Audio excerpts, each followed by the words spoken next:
Hi guys, welcome to the ghost review channel. ముందుగా మన ఛానల్ని సబ్స్క్రైబ్ చేసుకోండి. ఎందుకంటే నేను చెప్పి ప్రతి రివ్యూ మీకు ముందుగా రావాలంటే సబ్స్క్రైబ్ చేసుకుని ఉండాలి. కాబట్టి ఈరోజు మనం రివ్యూ పోయే మూవీ భారతీయుడు 2 మూవీ చూద్దామని చెప్పి అయితే నేను ఈరోజు వైజాగ్లో ఉన్న జగదంబ థియేటర్కి అయితే వెళ్ళడం జరిగింది. మా ఫ్రెండ్స్ అయితే అడిగాను, ఎలా వస్తారో మూవీ కంటే, వాళ్ళు ఎవరు కూడా మేము నీ అంత ఖాళీగా లేము అన్నారు. ఇంకేం చేస్తాం, నేను సింగల్కి వెళ్ళి సినిమా చూసి వచ్చాను. ఇంకా ఫైనల్లీ మూవీ ఎలాగుందో చూసేద్దామంటారు. మరి let's get started the non spoiler review of భారతీయుడు 2 చూడండి. ఇక సినిమా విషయానికి వస్తే, సినిమా అయితే యావరేజ్ బ్రో. ఎందుకంటే పెద్దగా చెప్పుకోవడానికి ఏమీ లేదు మూవీలో. శంకర్ గారు ఏదో మాన్యువల్ చూపిస్తారనుకున్నాం, కానీ అసలు సినిమా ఎక్కడ కూడా హైప్ క్రియేట్ చేయలేకపోయింది. భారతీయుడు 1 ఎంత హైప్ క్రియేట్ చేసిందో మన అందరికీ తెలిసిందే, కానీ 2లో మనం అంత ఎక్స్పెక్ట్ చేసినంత ఏమీ లేదు. మెయిన్గా చెప్పాలంటే కొన్ని సీన్స్ అయితే బాగానే ఉన్నాయి. యాక్టింగ్ పరంగా చెప్పాలంటే అందరి యాక్టింగ్ కూడా బాగానే ఉంది. సిద్ధార్థ గారిది అండ్ కమల్ హాసన్ గారిది అండ్ ఎస్ సూర్య గారిది అందరిది బాగానే ఉన్నాయి. కానీ స్టోరీ పరంగానే ఎక్కడో తేడా కొట్టింది అనిపించింది.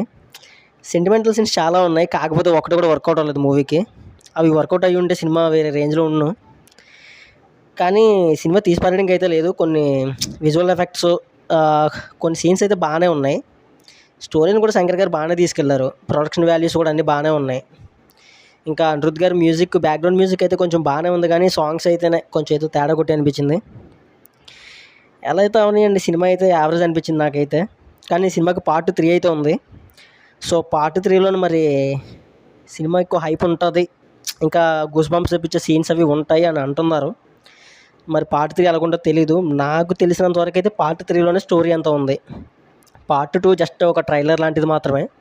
ఎందుకంటే జస్ట్ క్యారెక్టర్స్ ఇంట్రడ్యూస్ చేశారు, కొత్త క్యారెక్టర్స్ అన్నీ. ఇంకా మెయిన్ స్టోరీ అంతా పార్ట్ 3లోనే ఉందనిపిస్తుంది.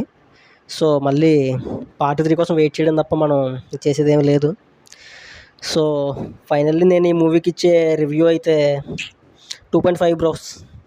మీరు మూవీ చూసుంటే మీకు ఎలా అనిపించిందో కింద కామెంట్ చేయండి. అలాగే మీ రివ్యూస్ కూడా, మీ ఒపీనియన్ నాకు షేర్ చేయండి.